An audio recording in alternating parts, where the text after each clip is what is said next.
الحمد للہ رب العالمین، الصلاة والسلام علی رسولہ النبی الکریم وعلی آلہ واصحابہ اجمعین۔ الحمد للہ الذی ہدانا لہذا وما کنا لنہتدی لولا ان ہدانا اللہ۔ رب اشرح لی صدری ویسر لی امری واحلل عقدۃ من لسانی یفقہوا قولی۔ آمین یا رب العالمین۔ سب سے پہلے تو ایک ویڈیو میں نے آپ کو بھیجی ہے۔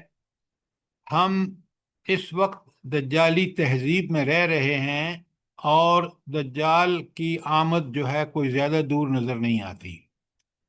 اس دجالی فتنے اور دجال کے اپنے ذاتی فتنے سے بچنے کے لیے ہمیں کیا کرنا چاہیے، اس کی تفصیلات مولانا جو انڈیا میں ہیں انہوں نے بڑی تفصیل سے بتائی ہے۔ میں نے آپ کو اس لیے بھیجی ہے کہ آپ خود بھی اس کو سنیں اور پھر اور لوگوں کو بھی بھیجیں تاکہ لوگ اس فتنے سے آگاہ ہوں اور اس سے بچنے کی تیاری کریں۔ آج ہماری سیرت کی کلاس ہے۔ میں نے کل آپ کو وہ لسٹ بھیجی ہے جس میں 28 غزوات کا ذکر ہے، جس میں فوج کی قیادت خود نبی کریم صلی اللہ علیہ وآلہ وسلم نے کی ہے۔ 2 پیجز کا یہ ہینڈ آؤٹ ہے، آپ کو مل چکا ہے؟ جی سر۔ جی سر مل چکا ہے۔ اچھا، آپ اس سے کیا دیکھتے ہیں کہ سب سے پہلی بات جو آپ کے ذہن میں آتی ہے اس کو پڑھنے کے بعد، دیکھنے کے بعد، کیا خاص چیز ہے اس میں؟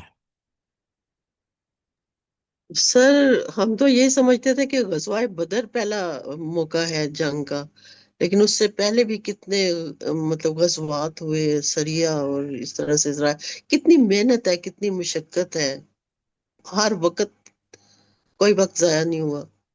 ڈاکٹر صاحبہ آپ بالکل ٹھیک کہہ رہے ہیں۔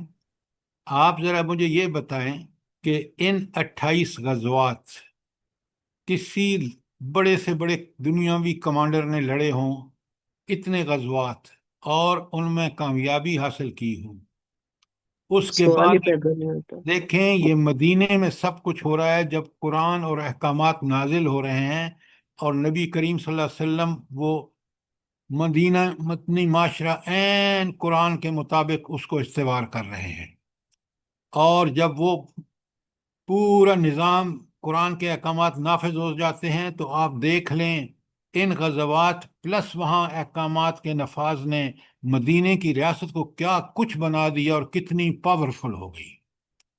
یہ صرف نبی کریم صلی اللہ علیہ وآلہ وسلم کی یہ انتھک کوششیں ہیں، اللہ کی تائید اور نصرت ہے کہ آپ دیکھیں کہ پہلا غزوہ جو ابوا کے مقام پر ہوا 70 مجاہدین ہیں، اور جب آخری غزوہ تبوک ہوا ہے تو 30,000 مجاہدین ہیں۔ کوئی ریشو پروپورشن نہیں۔ صرف 9 سالوں میں بلکہ 8 سالوں میں یہ ہیومن ریسورسز ڈیولپمنٹ کی بہترین مثال ہے جو تاریخ کہیں پیش نہیں کر سکتی۔ جی سر، کردار سازی اسپیشلی۔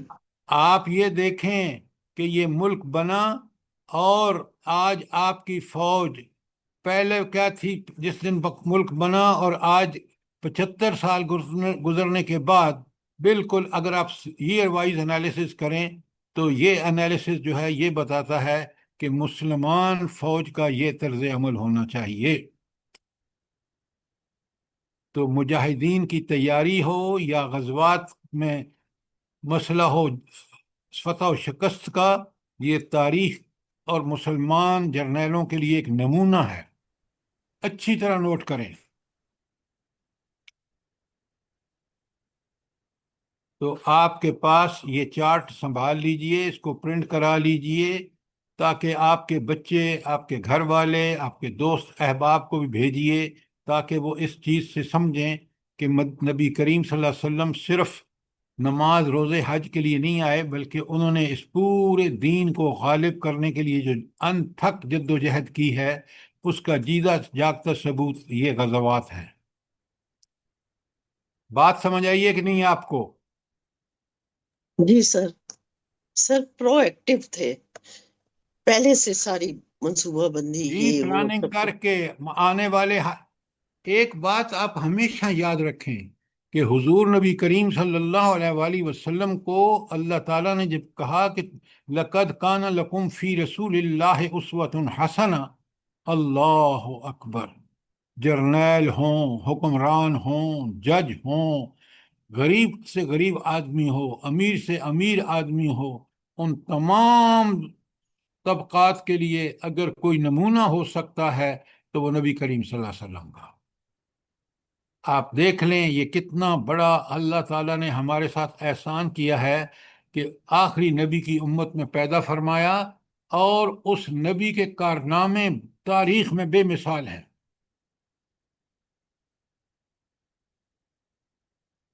تو سیرت کو بڑے غور سے پڑھیے، سمجھیے، یہ کتاب بہت اچھی ہے، ایک کتاب آپ تھارولی پڑھ لیں۔ ایک بات تو یہ ہو گئی، اور دوسری بات، میں نے آپ کو ابھی ایک پیج بھیجا ہے کہ جس میں آپ صلی اللہ علیہ وسلم نے صلح حدیبیہ کے بعد خطوط لکھے، اور یہ پورا چیپٹر ہے آپ کی کتاب کا، ذرا غور سے دیکھیں۔ صلح حدیبیہ کے بعد آپ صلی اللہ علیہ وسلم نے کن کو خطوط لکھے، سمری میں نے آپ کو بھیج دی ہے، اور آپ اس کو پڑھیں، سمجھیں، اور اس چیپٹر کو پڑھیں تاکہ آپ خود اور آپ کل اپنے بچوں کو، گھر والوں کو، دوستوں، احباب کو بھی اس دعوت میں شامل کر سکیں۔ آپ مجھے بتائیں کہ ہم نے جو لاسٹ کیا ہے، میرے پاس جو چارٹ ہے اس میں ہم نے لاسٹ ٹائم کیا کی ہے، جلدی بتائیں،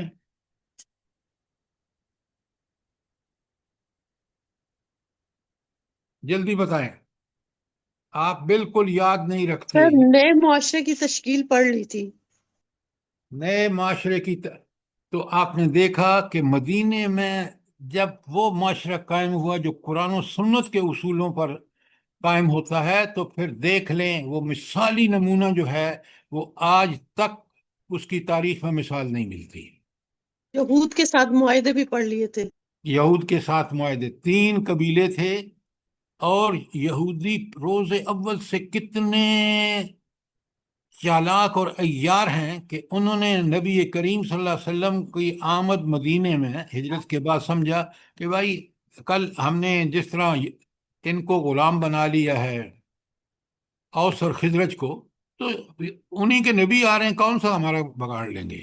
لیکن جب ان کو سمجھ آیا کہ یہ نبی، اور ان کو سمجھ کب آیا بلا یہود کو کہ یہ نبی کوئی مختلف نبی ہے؟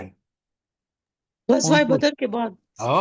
بہت عمدہ، کہ غزوہ بدر کے بعد ان کو سمجھ لگی کہ اوہو، یہ تو اتنا ہلکا نہیں ہے جتنا ہم سمجھ رہے ہیں۔ اور اس کے بعد بنی تین کا جو سب سے تیز، خود لوہار، ترکھان، اور پتہ نہیں کیا کیا کمالات تھے ان میں، اور مدینہ کا پورا جو صنعتی کاروبار تھا اس کو کنٹرول کرتے تھے، ان کو ملک بدر ہونا پڑا، تفصیلات میں بیان کر چکا ہوں۔ اور جب جنگ احد میں، بڑے غور سے سنیے، جنگ احد کے وقت جو دوسرا بنو نذیر قبیلہ تھا، اس نے نبی کریم صلی اللہ علیہ وآلہ وسلم کو قتل کرنے کی کوشش کی۔ وہ تو اللہ نے بذریعہ وحی بتا دیا کہ یہ کچھ کرنے جا رہے ہیں، اور آپ نے ان کا بھی محاصرہ کیا، اور ان کو بھی نکلنا پڑا مدینے سے، اور یہ دونوں جا کے خیبر میں سیٹل ہو گئے۔ تو خیبر میں انہوں نے کیا حرکتیں کی بلا؟ سب سے بڑی حرکت مسلمانوں، اسلام اور نبی کریم صلی اللہ علیہ وسلم کے خلاف کیا کیا انہوں نے؟ سر قریش مکہ سے ساز باز شروع کر دی۔ ڈاکٹر صاحب وہ پہلے بھی کر رہے تھے، انہوں نے جو سب سے بڑا کام کیا، انہوں نے جا جا کے قبیلوں کو اکسایا، اور جنگ احزاب میں سورہ احزاب پڑھیں کہ کس طرح انہوں نے لوگوں کو خوب ورگلایا، اور وہ اتنا بڑا لشکر لے کے غزوہ احزاب میں سارے احزاب جمع ہو کے آئے۔ اس میں بہت بڑی سازش خود ان یہود کی تھی۔ دیکھیں، سیرت پڑھیں، سمجھیں جی. اچھا، اس کے بعد ہم نے پڑھ چکے ہیں صلح حدیبیہ، پڑھ چکے ہیں نا؟ جی سر، پڑھ لیے. اچھا، اب مجھے یہ بتائیں، قرآن مجید نے اس کو فتح مبین کیوں کہا؟ یہ پیش خیمہ تھا فتح مبین کے لیے کہ حضور پاک صلی اللہ علیہ وسلم کو فرصت کا ٹائم مل گیا، دین کے غلبہ کے لیے کام کر رہے تھے اور یہ جنگوں سے ذرا جنرل فرصت بات مل مت گئی. کریں، اسپیسیفکلی مجھے بتائیں کہ صلح حدیبیہ کے بعد اللہ تعالیٰ اس صلح حدیبیہ کو کہتے ہیں فتح مبین، کیوں؟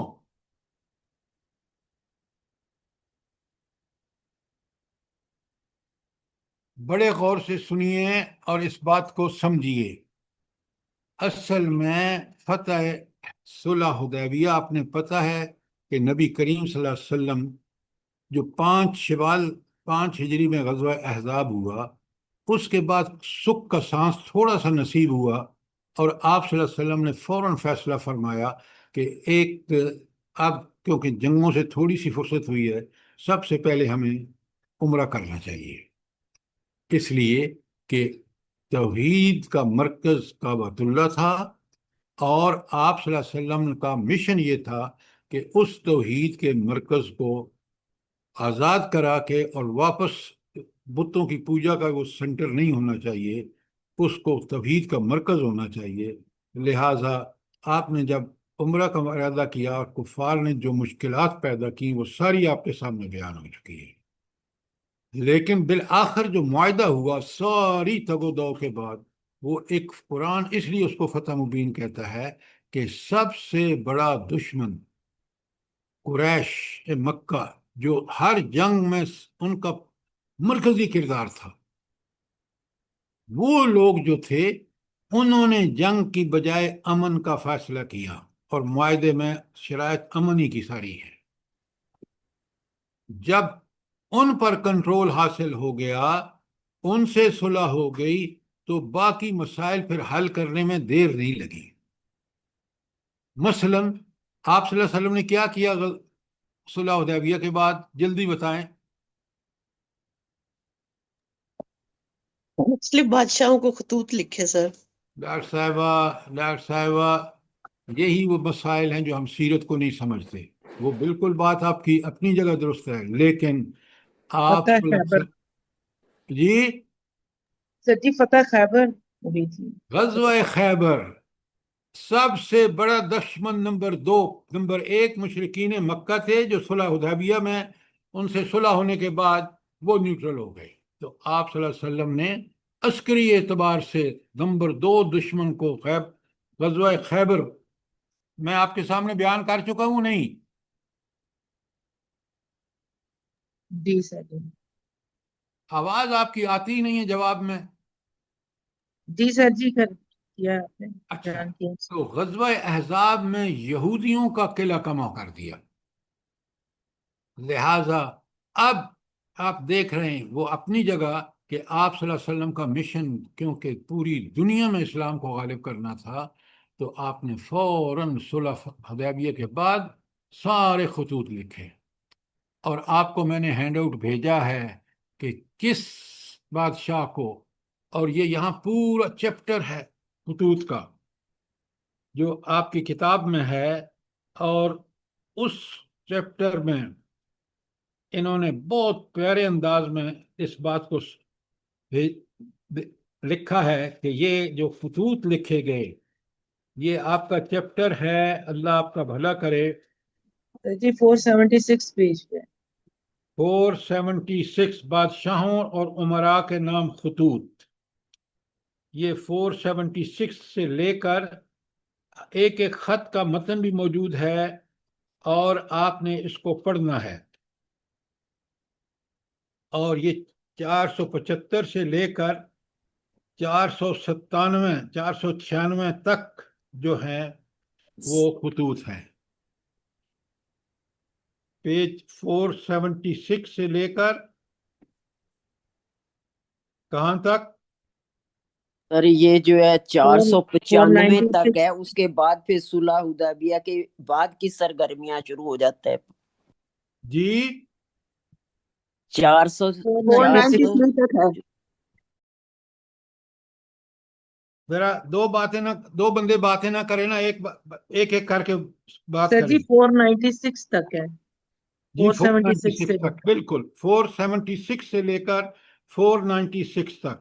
اور میں نے اس کا خلاصہ ایک پیج پہ بھیج دیا آپ کو کہ کس شاہ کے پاس، کس بادشاہ کے پاس کون سا ایلچی خط لے کے گیا، وہ ساری تفصیلات اس پر موجود ہیں شارٹ میں۔ میں آپ کی جگہ ہوں تو اس کو پرنٹ کرا کے یہاں اس میں بادشاہ اور عمراء کے نام خطوط کی جگہ لگا دوں، تاکہ میرے پاس سمری بھی ہو اور کتاب میں اس کی تفصیل ہو۔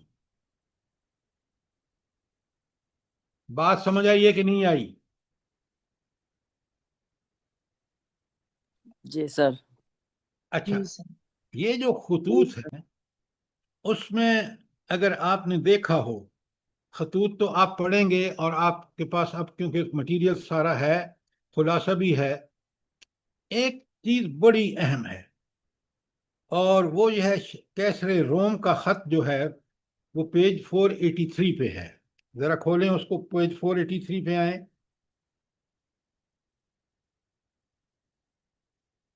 جی سر۔ آ گئے آپ؟ جی سر۔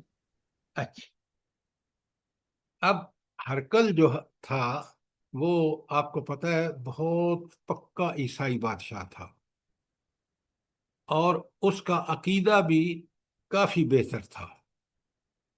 اس نے جب سنا کہ یار یہ کیا ہو رہا ہے جو مدینے میں یہ بات آگے ہیں محمد رسول اللہ صلی اللہ علیہ وسلم، اب ان کو کیونکہ اس کی خبر تھی کہ ایک نبی آئے گا، لہذا اس نے اعلان کرا دیا کہ جب بھی اب مدینے سے کوئی تاجر گروہ آئے تو اس کو پکڑ کے میرے پاس لے آئے، تاکہ وہ فرسٹ ہینڈ انفارمیشن نبی کریم صلی اللہ علیہ وسلم کے بارے میں حاصل کر سکیں۔ یہ بڑی اہم بات ہے۔ اب آپ ذرا اس کو آ جائیں نا پیج 484 پر۔ اب اس وقت یہ ہرکل جو تھا نا، اس کو پتہ چلا کہ یہ ابو سفیان ایک گروپ لے کے آیا ہوا ہے۔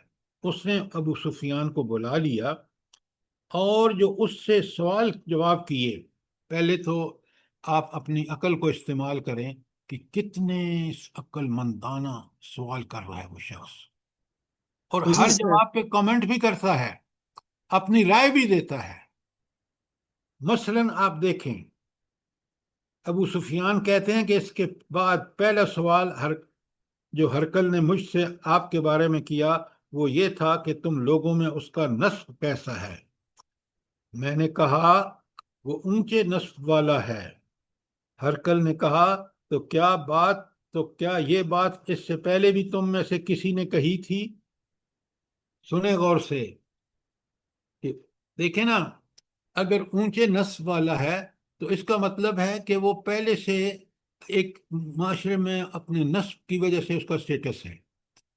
اگر نیچے نسب والا کوئی بات کہتا تو وہ پھر ظاہر ہے وہ اپنے ایک سٹیٹس بڑھانا چاہ رہا تھا، یہ تو آلریڈی اعلیٰ نسب کا آدمی ہے۔ تو میں نے کہا نہیں۔ ہرکل نے کہا کیا اس کے باپ دادا میں سے کوئی بادشاہ گزرا ہے؟ میں نے کہا نہیں۔ ہرکل نے کہا اچھا تو بڑے لوگوں نے اس کی پیروی کی ہے یا کمزوروں نے؟ تو میں نے کہا بلکہ کمزوروں نے۔ ہرکل نے کہا یہ لوگ بڑھ رہے ہیں یا گھٹ رہے ہیں؟ میں نے کہا بلکہ بڑھ رہے ہیں۔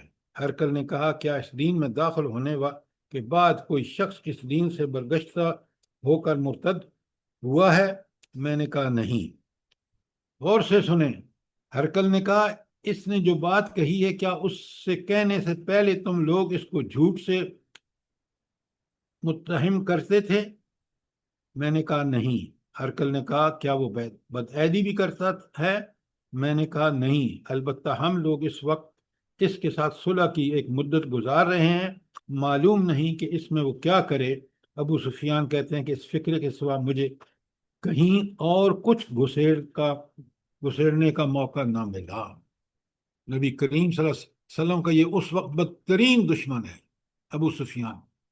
وہ خود کہتا ہے کہ اس کے کسی عمل سے ماضی کے میں کوئی اس بادشاہ کو نہیں بتا سکتا کہ یہ بندہ بدنیت ہے۔ ذرا غور فرمائیں، جب سیرت و کردار اس درجے کا ہوتا ہے جیسا محمد رسول اللہ صلی اللہ علیہ وسلم کا ہے، تو دشمن بھی کہیں ڈھونڈ کے بھی نہیں نکال سکتا۔ اس نے کہا کیا تم لوگوں نے اس سے جنگ کی ہے؟ اس نے کہا جی ہاں۔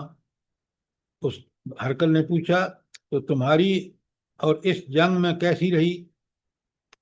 تو اس نے ابو سفیان نے کہا جنگ ہم دونوں کے درمیان برابر کی چوٹ ہے، وہ ہمیں زخم پہنچا لینا سا ہے اور ہم اسے زخم پہنچا لیتے ہیں۔ دیکھیں اب یہاں ڈنڈی مار رہا ہے۔ تو ہرکل نے کہا وہ تمہیں کن باتوں کا حکم دیتا ہے؟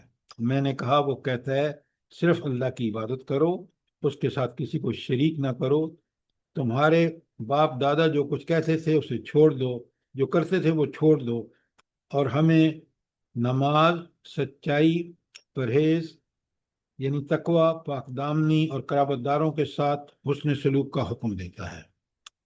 اس کے بعد ہرکل نے اپنے ترجمان سے کہا تم اس شخص ابو سفیان سے کہو کہ میں نے تم سے اس شخص نبی صلی اللہ علیہ وسلم کا نسب پوچھا تھا، تم نے بتایا کہ وہ اونچے نسب کا ہے، اور دستور یہی ہے کہ پیغمبر اپنی قوم کے سب سے اونچے نسب میں سے ہوتا ہے۔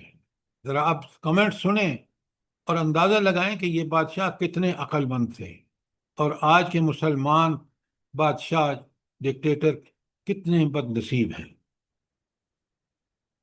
پھر وہ کہتا ہے، ہرکل کہتا ہے میں نے دریافت کیا کہ یہ بات اس سے پہلے بھی تم میں سے کسی نے کی تھی، تم نے بتلایا کہ نہیں۔ میں کہتا ہوں اگر یہ بات اس سے پہلے کسی اور نے نہیں کہی ہو، کسی اور نے کہی ہوتی تو میں کہتا کہ یہ شخص ایسی بات کی نقالی کر رہا ہے جو اس سے پہلے کہی گئی۔ کتنی عقل مندانہ بات ہے۔ پھر اس نے کہا میں نے دریافت کیا کہ اس کے باپ داداؤں میں کوئی بادشاہ گزرا ہے، تم نے بتلایا کہ نہیں۔ میں کہتا ہوں کہ اگر اس کے باپ دادا میں کوئی بادشاہ گزرا ہوتا تو میں کہتا کہ شاید اپنے باپ دادا کی بادشاہت کا طالب ہے۔ ذرا غور فرمائیں اس کے کنکلوژن کتنے کریکٹ ہیں۔ ہرکل کہتا ہے میں نے دریافت کیا کہ جو بات اس نے کہی اس سے کہنے سے پہلے تم لوگ اسے جھوٹ سے متہم کرتے تھے تو تم نے بتایا کہ نہیں، اور میں اچھی طرح جانتا ہوں کہ ایسا نہیں ہو سکتا کہ لوگ وہ بار تو جھوٹ بولے اور اللہ پر بھی جھوٹ بولے گا، تو وہ سچا ہے، اس لیے جو بات کہہ رہا ہے وہ سچی ہے۔ اور اچھا اس میں آپ ایک چیز نوٹ فرمائیں کہ ہرکل کا اپنا جو عقیدہ ہے وہ بھی بڑا اس کے مطابق ہے جو عیسائیوں کا عقیدہ ہے، اور اب وہ ایک ایک بات کو جب پوچھ کے اور اس کو سرٹیفائی کر رہا ہے تو اب وہ کہتا ہے دیکھیں جو آخری بیچ میں پیرا ہے، تو جو کچھ تم نے بتایا اگر وہ صحیح ہے تو یہ شخص بہت جلد میرے ان دونوں قدموں کی جگہ کا مالک ہو جائے گا۔ یہ اس نے کیوں کہا؟ جلدی بتائیں۔ کہ وہ اسے اندازہ ہو گیا تھا کہ وہ سچے پکے اللہ تعالیٰ کے رسول ہیں، اندازہ وہ نہیں غالب آ کر میڈم، رہیں گے۔ اس کو وہ جو دی تھی پیشین گوئی حضرت موسیٰ کی، حضرت عیسیٰ کی، کہ ایک نبی آئے گا اور وہ پوری دنیا پر غالب ہوگا۔ ذرا اس بات کو سمجھیں، یہ ایسے اس نے نہیں کہہ دیا۔ دیکھیں نا وہ مدینے میں بیٹھے نبی کریم صلی اللہ علیہ وسلم اور یہ اتنی بڑی حکومت کا مالک ہے، تو وہ جب کہتا ہے تو اس کے پیچھے اس کا عقیدہ ہوتا ہے، اور وہ عقیدہ حضرت عیسیٰ کی پیشین گوئیاں ہیں۔ سیرت پڑھ رہے ہیں تو ذرا سمجھ کے پڑھیں۔ تو پھر وہ کہتا ہے کہ ایک تو اس نے کہا کہ بس میری سلطنت اس کے قبضے میں ہوگی، میں جانتا تھا کہ یہ نبی آنے والا ہے، لیکن میرا یہ گمان تھا کہ وہ تم میں سے لیکن میرا یہ گمان نہ تھا کہ وہ تم میں سے ہوگا، اگر مجھے یقین ہوتا کہ میں اس کے پاس پہنچ سکوں گا تو اس سے ملاقات کی زحمت اٹھاتا اور اس کے پاس ہوتا اور اس کے دونوں پاؤں دھوتا۔ یہ سارا اس کا عقیدہ ہے جو بول رہا ہے۔ یہ سب پیشین گوئیاں ہیں جو حضرت محمد رسول اللہ صلی اللہ علیہ وسلم کے بارے میں انبیاء بنی اسرائیل نے کی۔ آپ ذرا سنیں بات کمال کی۔ یہ سردار بھی بڑے عقل مند تھے، چاہے کافری تھے۔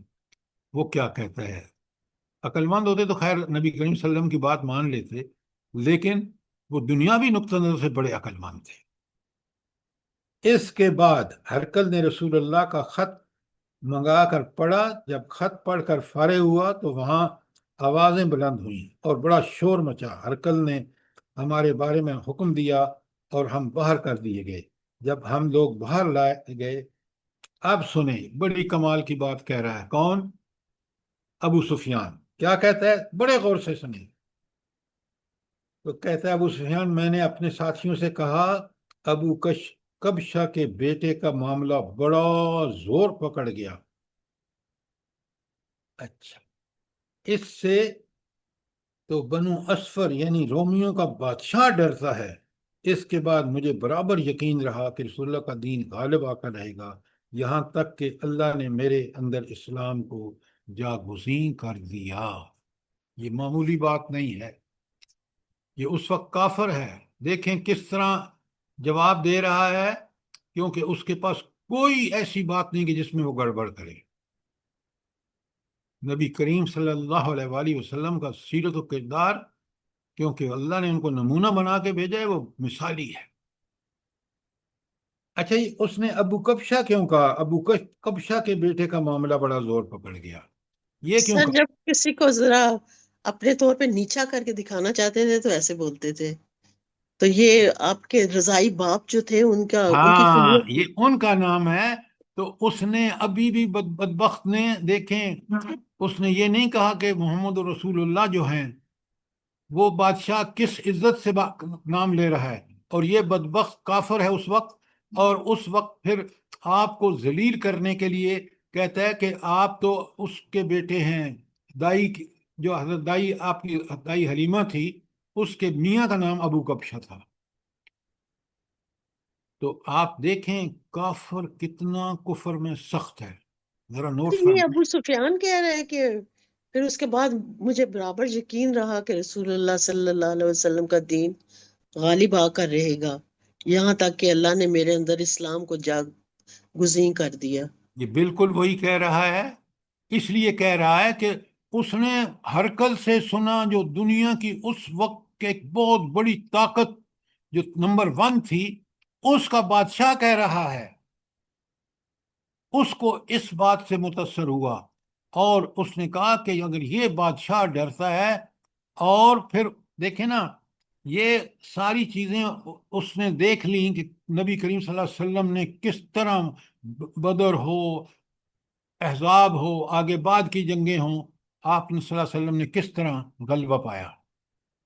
اور پھر آپ دیکھ لیں حضرت عمر کے دور میں یہ سارے ہرقل اور ادھر جو ایرانی سلطنت کے بادشاہ تھے، سب ختم ہو گئے۔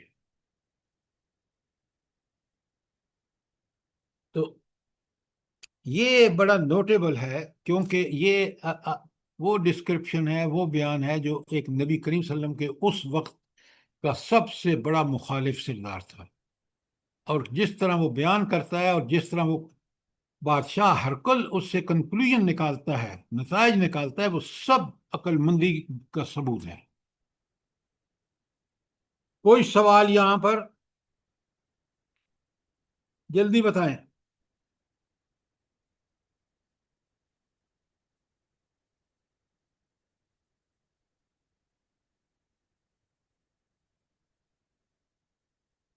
یہ جو آپ کے صفحات ہیں نا، 496 تک، اور یہ سارے خطوط یہ آپ نے پڑھنے ہیں۔ میں نے آپ کے سامنے صرف اس میں سے ایک چیز بیان کی ہے، اور وہ ہے یہ ڈائلاگ کس کے درمیان؟ ابو سفیان اور ہرقل کے درمیان. جی ابو سفیان. سر ہرقل نے پھر اسلام قبول کیا تھا؟ اصل میں ہوا یہ، سنیں، یہ بہت اچھی سوال کیا آپ نے. اب جتنے مرضی یہ سوال کریں. اس نے اسلام قبول کر لیا تھا، لیکن جب اس نے ان سب کو بلایا نا، پادریوں کو، اور انہوں نے دیکھا کہ بادشاہ تو گیا ہاتھ سے، یہ اسلام کی طرف جا رہا ہے، اور ہماری ساری چودراہٹیں ختم ہو جائیں گی، ہماری جو یہ سارے ملے ہوئے خطابات اور القابات اور جو مالی مفادات ہیں، انہوں نے ہنگامہ کر دیا.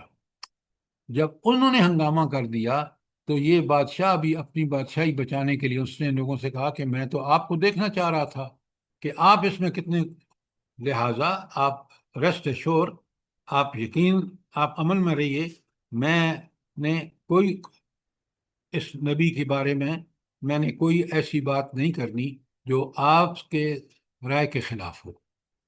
کتنی بدنصیبی ہے. لہٰذا یہ ہرقل جو تھا، یہ اپنی بادشاہت کے لالچ میں اس حق کو قبول کرنے سے باز رہا. اب بات سمجھ آ گئی ہے؟ جی سر، بہت بدنصیبی جی تھی بہت ان کی. بڑی بدبختی، بہت بڑی بدبختی. کوئی سوال اور؟ سر اس ہرکل کے بارے میں ایک کہیں اور پڑھنے میں یاد ہے کہ اس نے خط پھاڑ دیا تھا. کیا کیا تھا؟ وہ خسرو پرویز تھا. خسرو پرویز تھا. وہ تو ایران کا بادشاہ خسرو پرویز تھا. صحیح. اچھا، اس نے یہ خط کیوں پھاڑ دیا تھا؟ جلدی بتائیں مجھے. غرور اور تکبر میں سر، کہ میں بڑا ہوں. میری بادشاہت تھا نا، اس کو بھی اپنی بابا بادشاہت سے خطرہ لاحق ہوا. یہ ذرا مہربانی کر کے آپ پڑھیں. یہ آپ جو باتیں کہہ رہے ہیں نا، وہ کسی درجے میں ٹھیک ہیں، لیکن پورا پڑھیں. آپ کو پتہ چلے گا کہ ہرقل جو پرشیا کا بادشاہ تھا نا، فارس کا، ان کو ہمیشہ عربوں کو انہوں نے اتنا جاہل سمجھا، اتنا جاہل سمجھا کہ نہ فارس والی حکومت ان کو قبضے میں کرتی تھی اور نہ یہ ہرقل والے آ کے قبضہ کرتے تھے. اتنے جاہل اور اتنے یہ بھوکے ننگے، معیشت ان کی کوئی نہیں تھی، کہ سیرت و کردار ان کا نہیں تھا. اللہ تعالیٰ نے تو ان کو وہ نبی بھیج کر وہ اعزاز بخشا کہ یہ ان دونوں سلطنتوں پہ بعد میں قابض ہو گئے. لہذا نبی کریم صلی اللہ علیہ وآلہ وسلم کی بعثت، چاہے وہ قریش مکہ ہوں، چاہے وہ فارس والے ہوں، چاہے وہ ہرقل والے ہوں، چاہے ہم ہوں، اور قیامت تک کے آنے والوں کے لیے نبی کریم صلی اللہ علیہ وآلہ وسلم کیا ہے؟ رحمت للعالمین ہے، سارے جہان والوں کے لیے رحمت ہے. سبحان اللہ و بحمدہ، سبحان اللہ العظیم. کیا اعزاز اللہ تعالیٰ نے بخشا ہے اس اپنے نبی کو. کاش ہم اس کے مرتبے سے واقف ہوں. یہ سیرت آپ پڑھ رہے ہیں، آپ سمجھ کے پڑھیں تو آپ کو نظر آئے گا کہ تاریخ میں کسی بھی طبقے کے لیے، حتیٰ کہ علماء کے لیے، بادشاہوں کے لیے، جرنیلوں کے لیے، بڑے بڑے کاروباریوں کے لیے یہ نمونہ ہے. اگر اس والی کردار کو اپنائیں گے، آپ کسی سیٹ پہ بیٹھے ہیں، جرنیل ہیں تو، جج ہیں تو، کاروباری لوگ ہیں تو، معاشرے کے مقتدر لوگ ہیں تو، آپ اس سیرت اور کردار کو اپنا کر ہی عزت پا سکتے ہیں. جی سر، بالکل. اس کو چھوڑ کر ذلت اور پستی جیسے آج کے مسلمانوں کا حشر ہے. بڑے غور سے، یہ سیرت میری اور آپ کی ضرورت ہے. اگر اس سیرت کو ہم نے پڑھا نہیں، سمجھا نہیں، اس کے مطابق عمل نہیں کیا، ہمارا ایمان اللہ تعالیٰ کے ہاں قابل قبول نہیں ہوگا. لکھ لیں، اگر میرا، آپ کا، جرنیلوں کا، ججوں کا اگر یہ اسوہ حسنہ رول ماڈل نہیں ہے تو پھر وہ کفر کے پیچھے چل رہے ہیں. سر کتنی بد نصیبی ہوتی ہے کہ اسکول لیول پہ خط آیا کرتا تھا کہ آپ کا رول ماڈل کون ہے. کبھی کسی کے دل میں خیال نہیں آتا تھا کہ یہ والا رول ماڈل ہونا چاہیے، ہمیں یہ لکھنا چاہیے. اتنی ہم نے بے قدری کی کہ جس کی ڈاکٹر کوئی صاحبہ، حد نہیں. اگر ہم قرآن پڑھتے، قرآن سمجھتے، تو قرآن کہتا ہے یہ نبی جو ہے یہ تمہارے لیے سب سے بڑی اللہ تعالیٰ کی روئے زمین پر نعمت ہے. یہ قرآن سب سے بڑی نعمت ہے. ہم نے اس کو تو ان نعمتوں کو ٹھکرا کر ہم چند ٹکے کی دنیا کی بھی زندگی، جس کا کل آپ کو مل چکا ہینڈ آؤٹ، کہ دنیاوی زندگی کی حقیقت قرآن اور سنت کی روشنی